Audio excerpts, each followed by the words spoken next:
Feeling is the Secret by Neville Goddard. This book is concerned with the art of realizing your desire. It gives you an account of the mechanism used in the production of the visible world. It is a small book, but not slight. There's a treasure in it, a clearly defined road to the realization of your dreams. Were it possible to carry conviction to another by means of reasoned arguments and detailed instances, this book would be many times its size. It is seldom possible, however, to do so by means of written statements or arguments, since, to the suspended judgment, it always seems plausible to say that the author was dishonest or deluded, and therefore his evidence was tainted.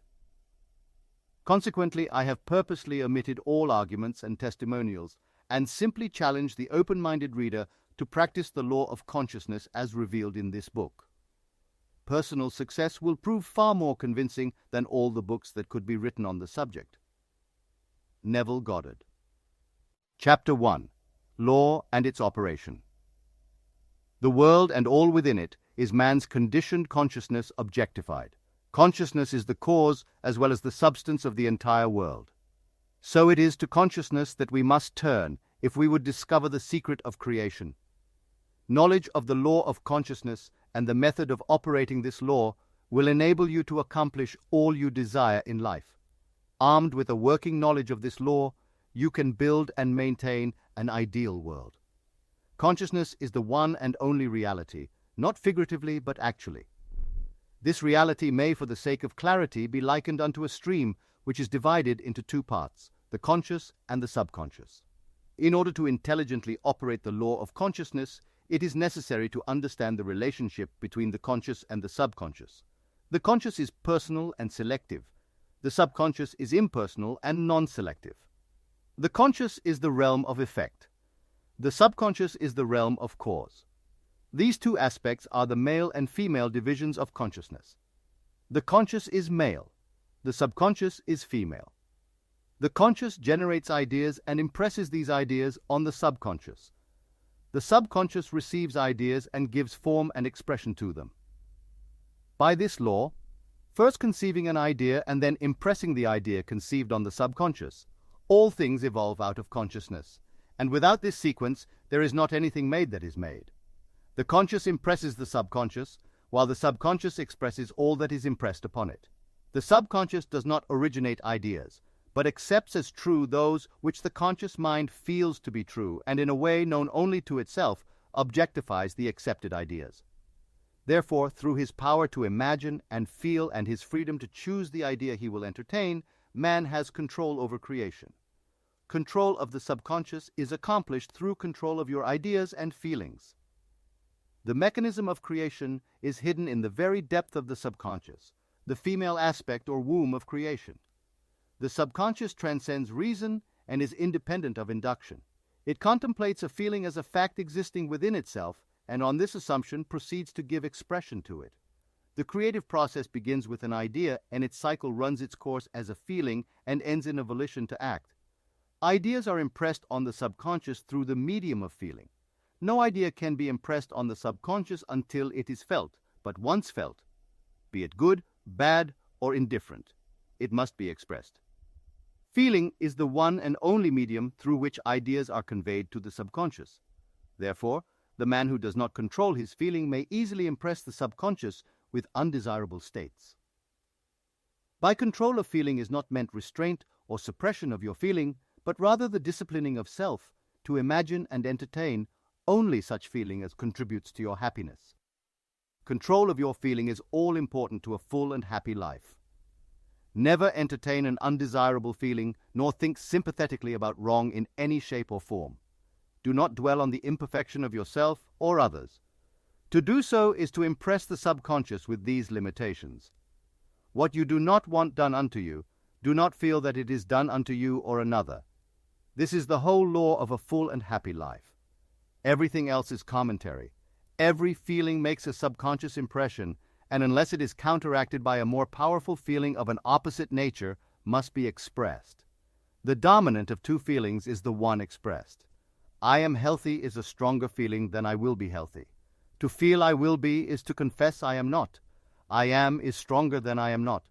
What you feel you are always dominates what you feel you would like to be. Therefore, to be realized, the wish must be felt as a state that is rather than a state that is not. Sensation precedes manifestation and is the foundation upon which all manifestation rests. Be careful of your moods and feelings, for there is an unbroken connection between your feelings and your visible world. Your body is an emotional filter and bears the unmistakable marks of your prevalent emotions. Emotional disturbances, especially suppressed emotions, are the causes of all disease. To feel intensely about a wrong without voicing or expressing that feeling is the beginning of disease, dis-ease, in both body and environment. Do not entertain the feeling of regret or failure, for frustration or detachment from your objective results in disease. Think feelingly only of the state you desire to realize. Feeling the reality of the state sought and living and acting on that conviction is the way of all seeming miracles. All changes of expression are brought about through a change of feeling. A change of feeling is a change of destiny. All creation occurs in the domain of the subconscious. What you must acquire then is a reflective control of the operation of the subconscious, that is, control of your ideas and feelings. Chance or accident is not responsible for the things that happen to you, nor is predestined fate the author of your fortune or misfortune. Your subconscious impressions determine the conditions of your world. The subconscious is not selective. It is impersonal and no respecter of persons. The subconscious is not concerned with the truth or falsity of your feeling. It always accepts as true that which you feel to be true. Feeling is the assent of the subconscious to the truth of that which is declared to be true. Because of this quality of the subconscious, there is nothing impossible to man. Whatever the mind of man can conceive and feel as true, the subconscious can and must objectify. Your feelings create the pattern from which your world is fashioned, and a change of feeling is a change of pattern. The subconscious never fails to express that which has been impressed upon it. The moment it receives an impression, it begins to work out the ways of its expression. It accepts the feeling impressed upon it, your feeling, as a fact existing within itself, and immediately sets about to produce in the outer or objective world the exact likeness of that feeling. The subconscious never alters the accepted beliefs of man. It outpictures them to the last detail, whether or not they are beneficial. To impress the subconscious with the desirable state, you must assume the feeling that would be yours, had you already realized your wish. In defining your objective, you must be concerned only with the objective itself. The manner of expression or the difficulties involved are not to be considered by you. To think feelingly on any state impresses it on the subconscious. Therefore, if you dwell on difficulties, barriers, or delay, the subconscious, by its very non-selective nature, accepts the feeling of difficulties and obstacles as your request and proceeds to produce them in your outer world. The subconscious is the womb of creation. It receives the idea unto itself through the feelings of man. It never changes the idea received, but always gives it form. Hence, the subconscious outpictures the idea in the image and likeness of the feeling received. To feel a state as hopeless or impossible is to impress the subconscious with the idea of failure. Although the subconscious faithfully serves man, it must not be inferred that the relation is that of a servant to a master as was anciently conceived. The ancient prophets called it the slave and servant of man. St. Paul personified it as a woman and said, "The woman should be subject to man in everything." The subconscious does serve man and faithfully gives form to his feelings. However, the subconscious has a distinct distaste for compulsion and responds to persuasion rather than to command. Consequently, it resembles the beloved wife more than the servant. The husband is head of the wife may not be true of man and woman in their earthly relationship, but it is true of the conscious and the subconscious, or the male and female aspects of consciousness. The mystery to which Paul referred when he wrote, "This is a great mystery. He that loveth his wife loveth himself, and they two shall be one flesh," is simply the mystery of consciousness. Consciousness is really one and undivided, but for creation's sake it appears to be divided into two. The conscious, objective, or male aspect truly is the head and dominates the subconscious, subjective, or female aspect. However, this leadership is not that of the tyrant, but of the lover. So, by assuming the feeling that would be yours were you already in possession of your objective, the subconscious is moved to build the exact likeness of your assumption.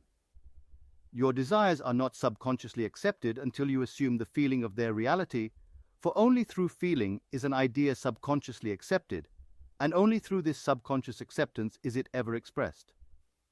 It is easier to ascribe your feeling to events in the world than to admit that the conditions of the world reflect your feeling. However, it is eternally true that the outside mirrors the inside. As within, so without, as above, so below, as below, so above, as within, so without, as without, so within. Correspondence, the second of the 7 principles of Hermes Trismegistus. A man can receive nothing unless it is given him from heaven, John 3:27, and the kingdom of heaven is within you, Luke 17:21. Nothing comes from without. All things come from within, from the subconscious. It is impossible for you to see other than the contents of your consciousness. Your world in its every detail is your consciousness objectified. Objective states bear witness of subconscious impressions. A change of impression results in a change of expression. The subconscious accepts as true that which you feel as true, and because creation is the result of subconscious impressions, you, by your feeling, determine creation. You are already that which you want to be, and your refusal to believe this is the only reason you do not see it. To seek on the outside for that which you do not feel you are is to seek in vain, for we never find that which we want. We find only that which we are.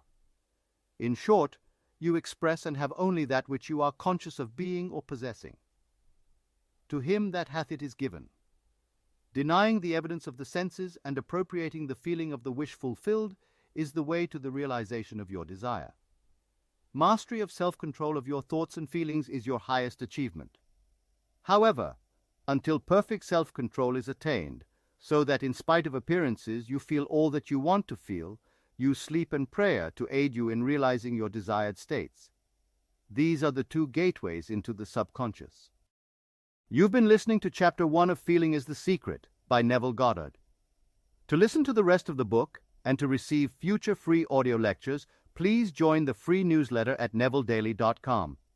And remember, determined imagination, thinking from the end, is the beginning of all miracles.